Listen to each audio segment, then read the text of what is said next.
Characters such as Iago are very manipulative. He says one thing to Brabantio to try to get him to get Othello in trouble, and then he goes and sucks up to Othello. He comes up with many ways to try to be Othello's assistant after Cassio was promoted instead of him. He is also very selfish.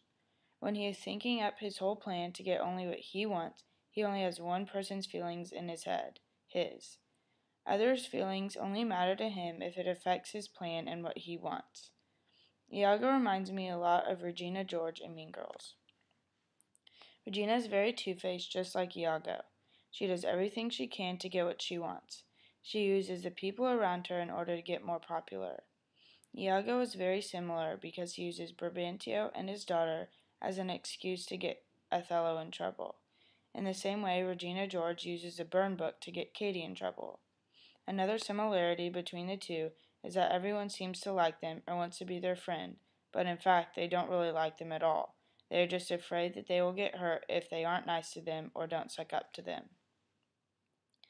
Iago will play an important role in the play because his whole plan affects everyone in the story so far. He acts like he is on each person's side, which will come back to haunt him because they will soon figure out that he is definitely only on his own side and nobody else's. Others in the play will also realize Iago is saying things about them behind their backs in order to get what he wants.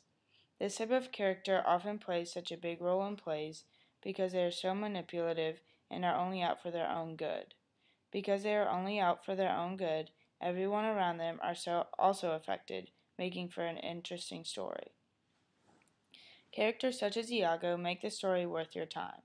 Without that type of character, the story often doesn't have a conflict because they are usually the center of the action or the drama, depending on the story. If Mean Girls didn't have Regina, the story would honestly be pointless, and I know I wouldn't want to watch it. Although this type of character is frustrating while watching or reading, it adds so much to the story.